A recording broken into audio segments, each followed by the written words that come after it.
है ये, मैं क्या करूं, किधर जाऊं, कैसे करूं।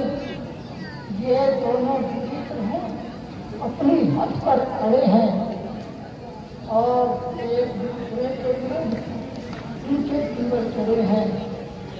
इधर ये खाली जाना पसंद नहीं, इधर उन्हें राम लक्ष्मण को भेजना पसंद नहीं।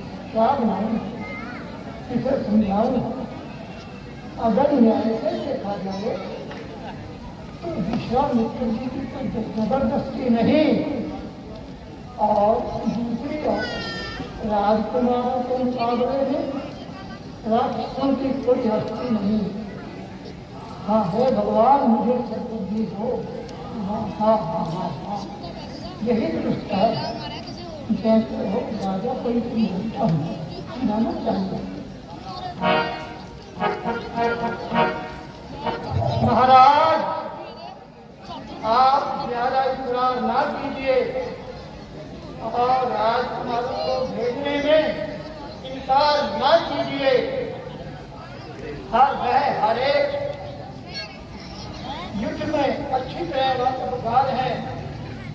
यदि मुनि जी खाली गए तो बहुत ही दुश्मनी होगी और तमाम संसार में आपकी मुफ्त की हंसाई होगी।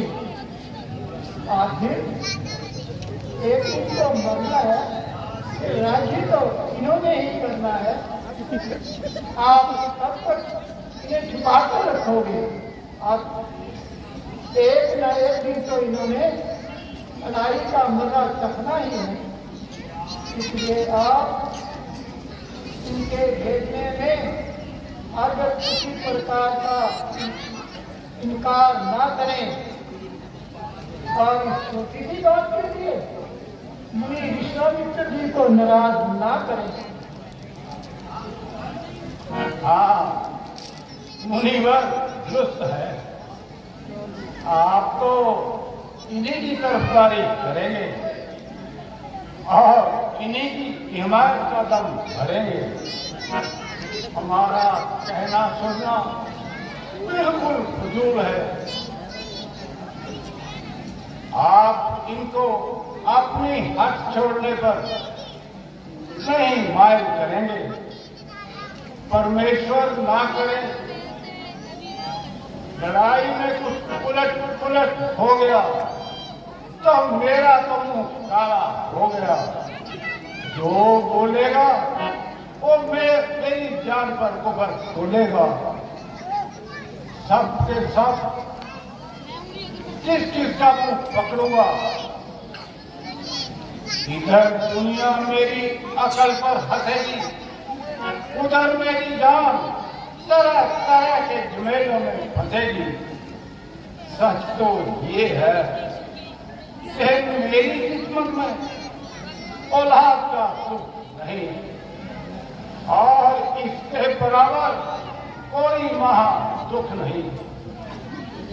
अच्छा मुनिवर, ले जाइए और अपना काम बनाइए, मगर इतनी मेहरबानी करना, जब आपका काम बन जाए तो इन्हें जल्दी वापस ले आए।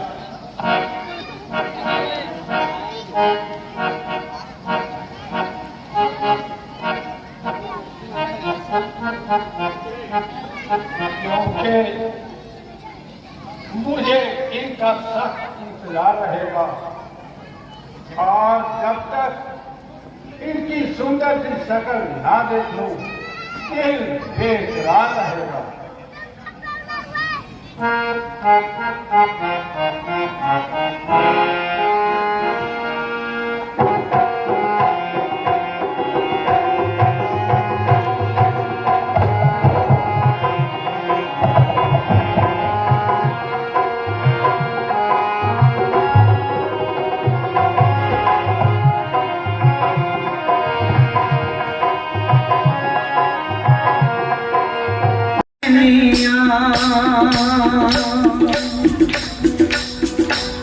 ओ मेरे कर भी आई मैं लपदी रहनिया मेरे घर भी आई मैं लपदी रहनिया मेरे घर भी आई मैं लपदी रहनिया मेरे घर भी आई मैं लपदी रहनिया तेरे सितंबर वालिया मैं कहनिया तेरे सितंबर वालिया मैं कहनिया मेरे घर भी आई मैं लपदी रहनिया मेरे घर भी आई मैं लपदी रहनिया घर भी आई मैं लपदी रहनिया मेरे घर भी आई मैं लपदी रहनिया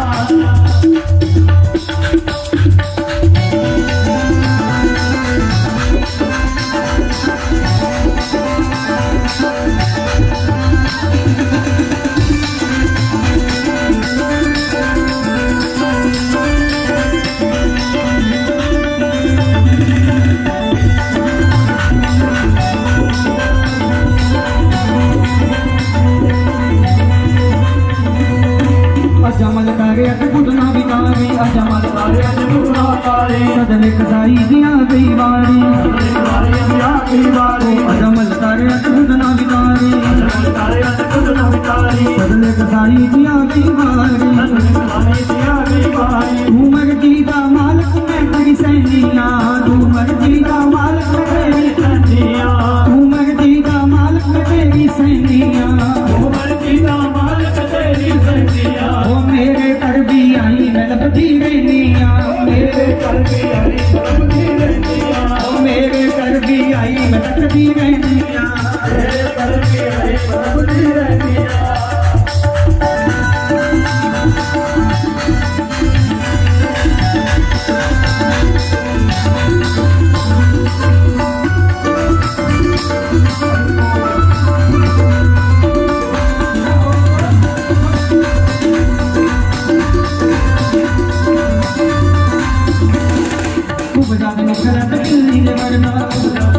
मेरा भाई नल बन बन खड़दा मेरा भाई नल बन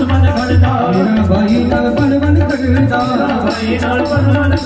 मेरे मेरे नी आंदा सच्चियां कहनिया मेरे मेरे नी आंदा सच्चियां कहनिया मेरे मेरे नी आंदा सच्चियां कहनिया मेरे मेरे नी आंदा सच्चियां कहनिया मेरे घर भी आई मैं लपदी रहनिया मेरे घर भी आई मैं लपदी रहनिया मेरे घर भी आई मैं लपदी रहनिया मेरे घर भी आई मैं लपदी रहनिया मेरे घर भी आई मैं लपदी रहनिया मेरे घर भी आई मैं लपदी रहनिया कसम रबदी करे बाबा तेरे दीदार तो बिना कसम रबदी बाबा तेरे दीदार तो बिना कसम रबदी करे बाबा तेरे दीदार तो बिना तेरे दीदार तो बिना मेरे दिल का बेड़ा सुनाए दिल का बेड़ा सुनाए मेरी शाम तो बिना कसम रबदी लगे बाबा तेरे दीदार तो बिना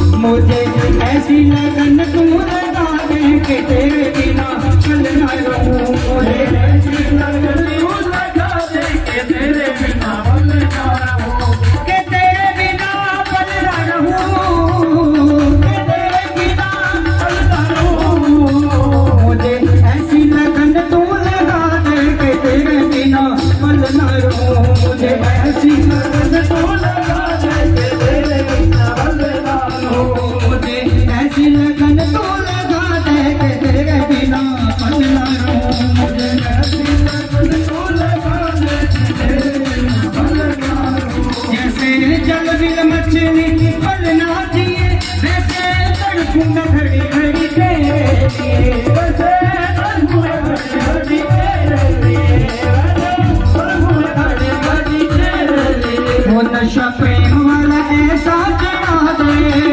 नशा प्रेम वाला ऐसा चढ़ा दे मैं तेरे बिना पल ना रहूं मुझे ऐसी लगन तू लगा दे तेरे बिना पल ना रहूं मुझे ऐसी लगन तू लगा दे तेरे बिना पल ना रहूं मुझे ऐसी लगन तू लगा दे तेरे बिना पल ना रहूं तूने मुस्कुराया मैंने कुछ ना कहा, तूने बड़ा तड़पाया मैंने कुछ ना कहा, तूने बड़ा तड़पाया मैंने कुछ ना कहा, तूने बड़ा तड़पाया मैंने कुछ ना कहा। अब ऐसी झलक तू दिखा दे, अब ऐसी झलक तू दिखा दे कि तेरे बिना पल ना रहूं, मुझे ऐसी लगन तू लगा दे मैं तेरे बिना पल ना रहूं, मुझे ऐसी लगन तू लगा दे कि तेरे बिना पल ना रहूं, मुझे ऐसी लगन तू लगा दे कि तेरे बिना पल ना रहूं। हो जय राधे जय राधे, जय श्री कृष्ण बोल जय राधे,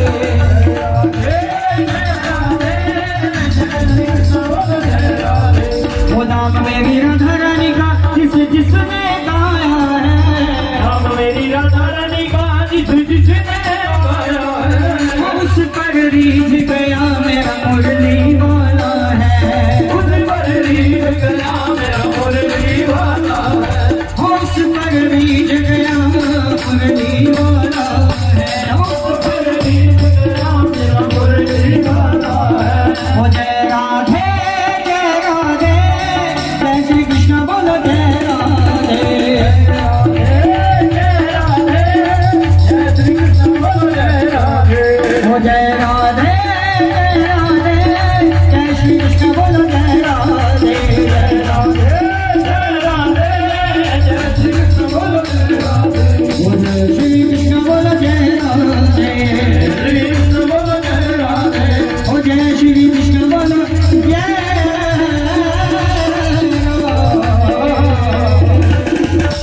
बोलिए राधा रानी सरकार की जय हो, बोले बाके बिहारी लाल के।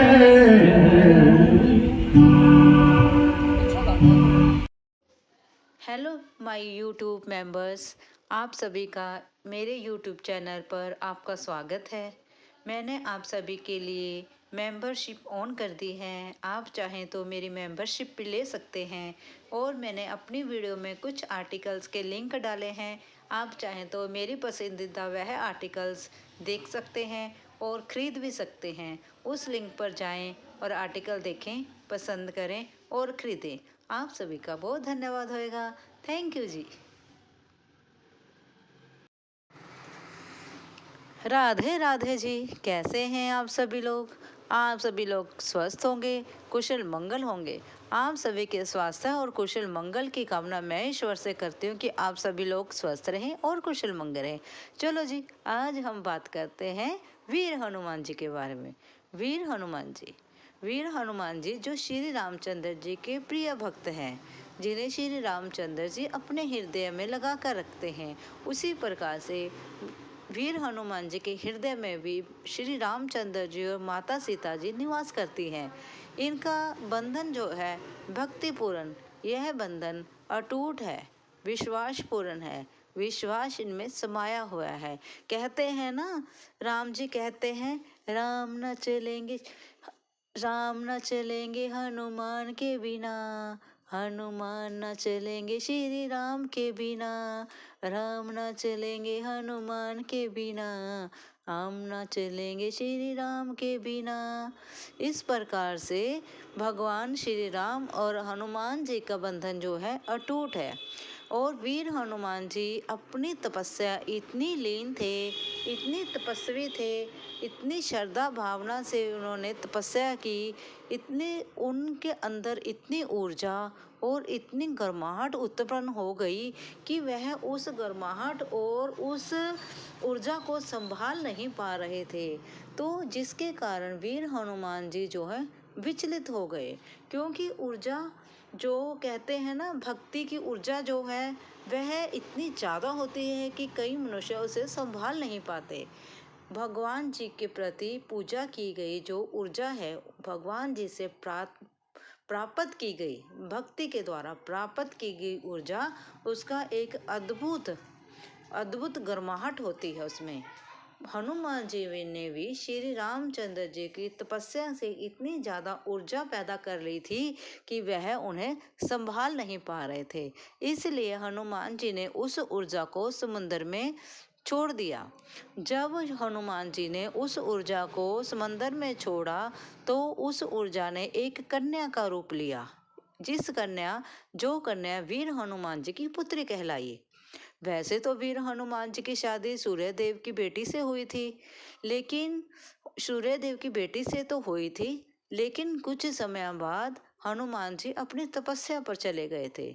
जब हनुमान जी ने तपस्या भरपूर करी तो उनकी ऊर्जा वह संभाल ना पाने के कारण जब उन्होंने समंदर में छोड़ा, वह ऊर्जा एक लड़की का रूप लेती है जो वीर हनुमान जी की पुत्री कहलाती है। और वह पुत्री तपस्वी, तेजस्वी, बहुत ही ज़्यादा वीर कहलाती है और वह पूरी श्रद्धा भावना के साथ अपने भक्तों पर कृपा करती है।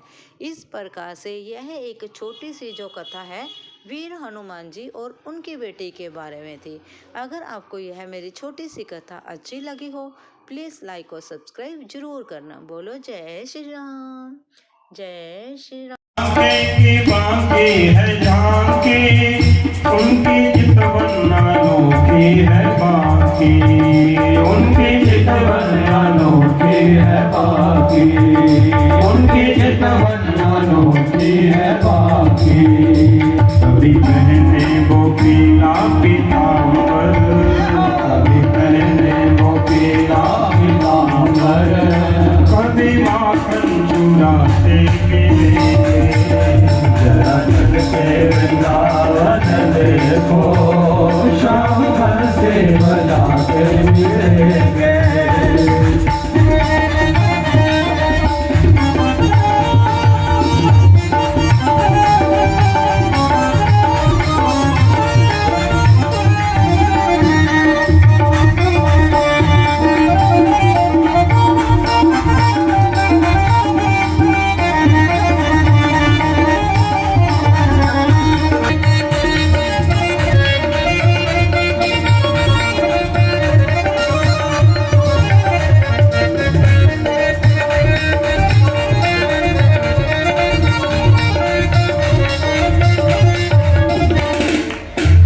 यहाँ आई थी मीरा दीवानी, श्याम सुंदर के मन की मोरानी। यहाँ आई थी मीरा दीवानी, श्याम सुंदर के मन की मोरानी। यहाँ आई थी मीरा दीवानी, श्याम सुंदर के मन की मोरानी। यहाँ आए थे मेरा श्याम सुंदर के मन की मोरानी।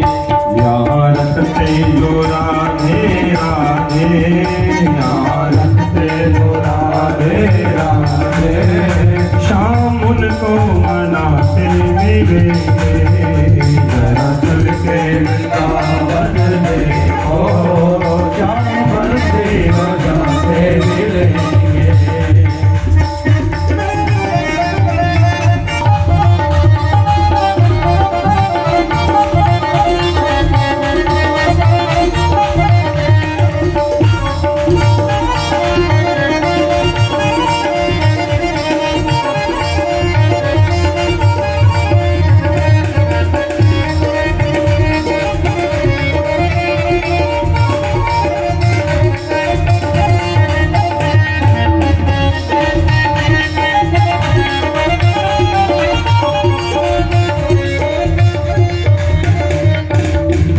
कर दो नैया अब उनके हवाले, वो डूबे जा उसको संभाले।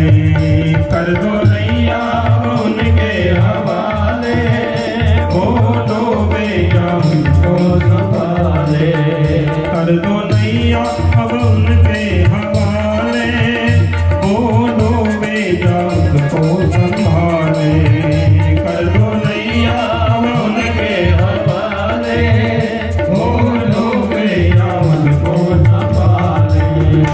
उसे अपना बना के तो देखो, उसे अपना बना कर तो देखो।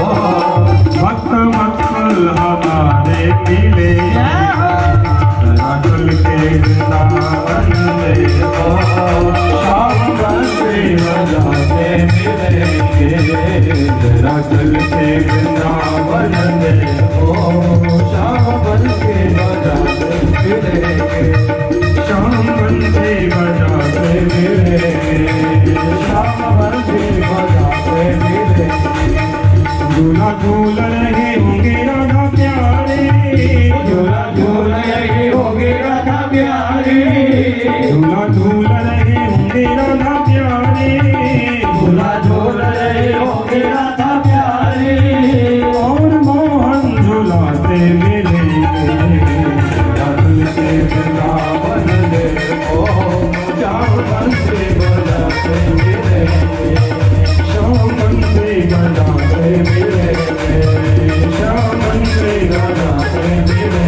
श्याम सुंदर भगवान की जय हो। वृंदावन बिहारी लाल के जय। वनम वृंदावनम नाम बसव्यम नवकाननम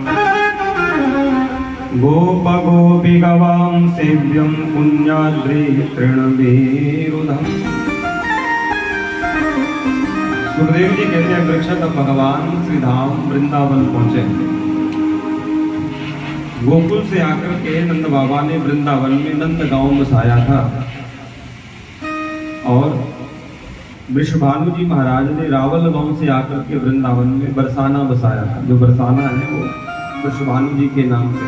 याद आ गई अपने, कोई ग्वाला यदि तीर्थ पे जाए और हरी हरी घास देख हुए को मिले तो उसको अपनी गैया याद आ जाती है।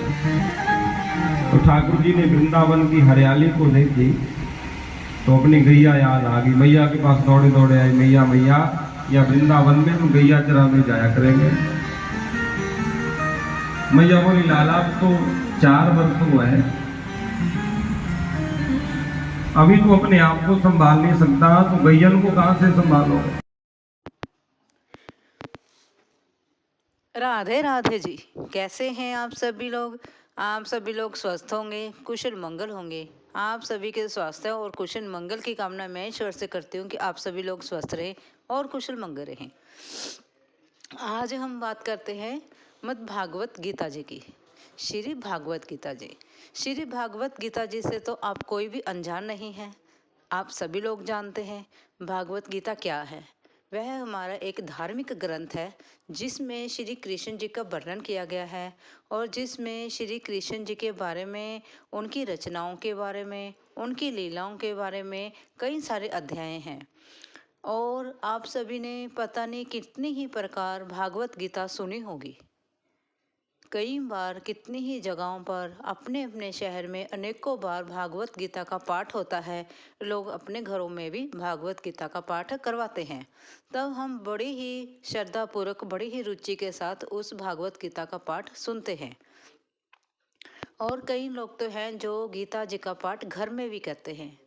भागवत गीता का पाठ खुद करते हैं, घर में किताब ले आते हैं, भागवत गीता का जो ग्रंथ है उसे लाकर उसे पढ़ते हैं, श्रद्धा पूर्वक पढ़ते हैं। और भागवत गीता की एक छोटी पुस्तक भी आती है जो बहुत ही छोटी होती है, जिसे हम कुछ समय में, कुछ 15 रोज़ में, महीने में उसे हम पूरा कर सकते हैं। और इसे पढ़ने में एक अलग ही आनंद आता है। और जब हम भागवत गीता का पाठ पढ़ते हैं उसमें कई सारे ऐसे हमारे प्रश्न होते हैं हमारे जीवन से जुड़े हुए, जिनके आंसर हमें खुद पे खुद ही मिल जाते हैं। और भी हम क्या बताएं, भागवत गीता में सभी कुछ इतने स्पष्ट शब्दों में कहा गया है कि हम किस प्रकार से अपनी समस्याओं का हल ईश्वर के ऊपर छोड़ सकते हैं और हम किस प्रकार से अपने हर समस्या का हल किसी दूसरे को बिना किसी नुकसान पहुंचाए ही कर सकते हैं। और भागवत गीता में जो है कृष्ण जी की लीला, किस प्रकार से कालियानाग की लीला, और किस प्रकार से श्री कृष्ण जी ने कंस का वध किया, और श्री कृष्ण जी ने किस प्रकार से गोपियों के साथ रास लीला की, इस प्रकार से नाना प्रकार के उसमें वर्णन किया गया है।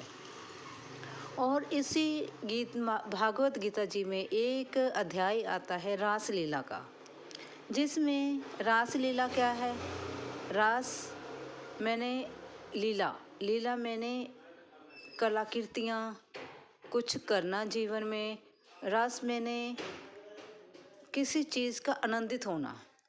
इस प्रकार से रास लीला का एक अध्याय है जिसमें श्री कृष्ण जी ने अपने गोपियों के साथ किस प्रकार से नृत्य किया, किस प्रकार से लीलाएं की, और उनके साथ अलौकिक किस प्रकार से उनकी नटखट सी छेड़खानियाँ की। कई सारी चीज़ों का इसमें वर्णन है। कभी आप अपने घर में भागवत गीता की पुस्तक लेके आएं, उस महाग्रंथ को लेकर आएं और फिर खुद पढ़ें, तो अब महसूस करेंगे कि जब हम रास लीला का अध्याय पढ़ते हैं तब हमें ये नहीं पता चलता कि हम उस अध्याय में कब डूब जाते हैं। यह जो गीता जी के अध्याय हैं, यह इतने ही अद्भुत हैं, इतने सुंदर लिखे गए हैं, जिसे पढ़कर हमारा रोम रोम प्रसन्न हो जाता है। और रासलीला जी के बारे में तो कहने ही क्या है। रासलीला जी का अध्याय जो है, वह अध्याय जब हम पढ़ते हैं तब हमें उस अध्याय में इस प्रकार से हम डूब जाते हैं कि ऐसे लगता है मानो श्री कृष्ण जी हमें छू कर चले गए, जैसे मानो श्री कृष्ण जी ने हमें छू लिया हो। और हमें खुद महसूस होता है कि हाँ, वाकई ही हमें श्री कृष्ण जी ने स्पर्श किया। ये मैं सुनी सुनाई बात नहीं कर रही हूँ, यह एक सच्ची बात है। ये मैंने खुद महसूस किया है, क्योंकि मैंने अपने जीवन में कई बार ही गीता जी का पाठ किया है। गीता जी की इस महान पुस्तक को, यह महापुस्तक है गीता जी का, जिसमें सार है। उस पुस्तक को मैंने पूरे ही दिल के साथ, पूरी निष्ठा के साथ, श्रद्धा के साथ मैंने इसे पढ़ा है। और जब मैंने कई बार रासलीला वाला अध्याय पढ़ा है, तब उसमें मैंने यह महसूस किया है कि मानो श्री कृष्ण जी हमें छू कर चले गए हों। ऐसे लगेगा, पढ़ते पढ़ते हमें लगेगा जैसे कि हम उस अध्याय में खो गए हैं। हमें यह नहीं पता चलता कि हम पढ़ रहे हैं, क्या जाग रहे हैं या सो रहे हैं, कुछ नहीं महसूस होता। हम उस अध्याय में इतना डूब जाते हैं। और फिर अचानक ही हम जब अपने होश में आते हैं, तब हमें ऐसा लगता है जैसे मानो हमें श्री कृष्ण जी ने स्पर्श किया, जैसे मानो हमें श्री कृष्ण जी ने टच किया। इस प्रकार से हमें इस अध्याय में इतना ही अद्भुत सुंदर महत्व मिलता है और इतना अद्भुत सुंदर एहसास मिलता है, मानो श्री कृष्ण जी, जब हम इस महान पुस्तक श्रीमद् भगवत गीता जी का हम पढ़ रहे थे, तब हमारे पास जैसे ऐसे लगेगा जितने दिन हमने उस पुस्तक को पढ़ने में लगा दिए हैं ना, ऐसे लगता है मानो श्री कृष्ण जी उस समय हमारे पास बैठे थे और गीता जी जब हम पढ़ रहे थे वह हमारे मुँह से सुन रहे थे। और एहसास ऐसे होता है जैसे कि वह हमारे पास बैठकर हमें सुन रहे हों और हमें पढ़ने के लिए प्रेरित कर रहे हों। क्या आपने कभी गीता जी का पाठ किया है? क्या आपने अपने घर में खुद से कभी मद्भागवत गीता जी पढ़ी हैं? और आपने किस प्रकार से इसको महसूस किया है या इसका किस प्रकार से आनंद लिया है? तो वह मुझे कमेंट करके ज़रूर बताएं। मैं आपके इस कमेंट का इंतज़ार करूँगी। बोलो राधे राधे, राधे राधे, जय श्री कृष्णा। कृष्ण राधे राधे जी। कैसे हैं आप सभी लोग? आप सभी लोग स्वस्थ होंगे, कुशल मंगल होंगे। आप सभी के स्वास्थ्य और कुशल मंगल की कामना मैं ईश्वर से करती हूँ कि आप सभी लोग स्वस्थ रहें और कुशल मंगल रहें। आज हम बात करते हैं हीरे की अंगूठी की। एक बार एक संत कहीं गांव में प्रवचन दे रहे थे और उनके कपड़े बिल्कुल साधारण थे। हम सभी जानते हैं एक संत के कपड़े तो बिल्कुल साधारण ही होते हैं। साधारण वेशभूषा पहने वह संत गांव के बीच में एक पेड़ के नीचे बैठे प्रवचन दे रहे थे। सभी लोग उनके प्रवचन सुनकर उनकी तरफ खींचे चले जा रहे थे। देखते ही देखते वहां पर इतनी ज़्यादा भीड़ लग गई, मानो संत तो दिखाई ही नहीं दे रहे थे। तभी अचानक से वहां पर एक नव युवक आता है। नौजवान युवक जो होता है वह आता है। वह देखता है कि इस संत ने इतने साधारण से कपड़े पहने हैं, फिर भी लोग इनकी तरफ खींचे चले जा रहे हैं और देखते ही देखते यहाँ पर भीड़ लग गई है। जब भीड़ छटनी शुरू हो जाती है, जब संत अपने प्रवचन ख़त्म करके उठते हैं और भीड़ छंटनी शुरू हो जाती है, तो वह जो युवक था, जवान युवक था, तो वह गया संत के पास और उसने कहा, हे संत महात्मा जी, आप मुझे इस रहस्य पर रोशनी डालें कि आपने बिल्कुल साधारण कपड़े पहने हैं, फिर भी लोग आपकी तरफ क्यों खींचे आ रहे हैं। तब वह संत जो है सोचता है, विचारता है, फिर उसे वह एक अंगूठी देता है और कहता है, इस अंगूठी को तुम ले जाओ और इसको बाजार में बेच कर आओ। वह युवक जाता है, सारे बाजार में घूमता है, नाना प्रकार की दुकानों में जाता है, कोई भी इस अंगूठी को खरीदना नहीं चाहता। संत के कहने के मुताबिक वह अंगूठी बेचकर उसने एक सोने की माला खरीदनी थी, लेकिन उसे सोने की माला तो बहुत दूर की बात है, कोई भी दुकानदार उसे अंगूठी को खरीदना ही नहीं चाहता था। थक हार कर वह युवक जो है फिर संत के पास जाता है। संत से कहता है, हे महात्मा, यह अंगूठी तो कोई खरीद ही नहीं रहा, तो इसकी सोने की माला कौन देगा? तब संत कहते हैं, जाओ, इस अंगूठी को लेकर तुम सुनियार की दुकान पर जाओ और वहां पर इस अंगूठी को देकर तुम सोने की माला ले आओ। संत के हिसाब से वह व्यक्ति जो है अंगूठी लेकर सुनियार की दुकान पर चला जाता है और सुनियार जो है उस अंगूठी को जांचता है, परखता है और फिर उसे एक माला की बजाय उसे 5 मालाएं सोने की दे देता है।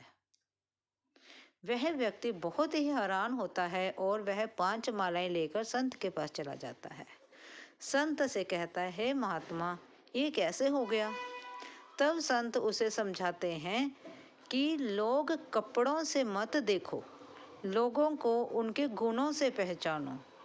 जो वह लोग थे वह मेरी तरफ मेरे कपड़ों के कारण नहीं आ रहे थे, वह मेरी कथा सुनकर, मेरे वाक्य सुनकर मेरी तरफ खींचे चले आ रहे थे।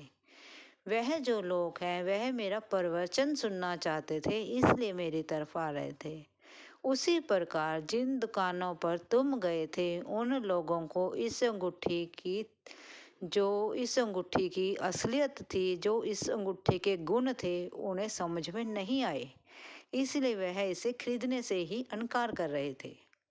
लेकिन जो सुनार था उसे वह अंगूठी समझ में आई, उसे वह हीरे को परखने वाला जोहारी था, इसलिए उसे इस अंगूठी की कीमत का पता था।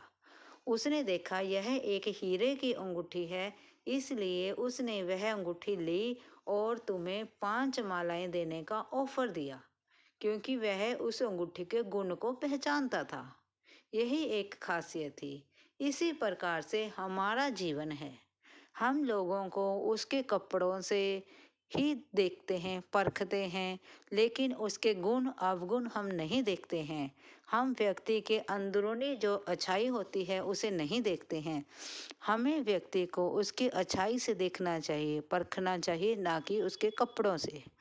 जैसे कि कई बार कोई ठग होता है, बहुत सुंदर कपड़े पहन के जो सुनियार की दुकान होता है उसमें चला जाता है, मौका देखते ही वहाँ से सोने जवाहरात जो है वहाँ से चुरा कर वह भाग जाता है। लेकिन उसने कपड़े सुंदर पहने थे, शक्ल पे थोड़ी लिखा था कि वह ठग है, नहीं लिखा था ना। इसी प्रकार से हमारा जीवन है। इसलिए जीवन में व्यक्ति को उसके कपड़ों से नहीं, उसकी अच्छाई से पहचाने कि व्यक्ति में कितना दम है, कितनी अच्छाई है, और वह तुम्हारे बुरे वक्त में, तुम्हारे जो बुरा समय होगा उसमें तुम्हारी सहायता करेगा या नहीं करेगा। यही मेरी एक छोटी सी लघु कथा थी। अगर आपको अच्छी लगी हो या आपको इसमें कुछ जानकारी मिली हो, तो ज्ञान मिला हो, तो प्लीज़ इसको लाइक और सब्सक्राइब जरूर करें और प्रेम से बोलें, राधे राधे, राधे राधे।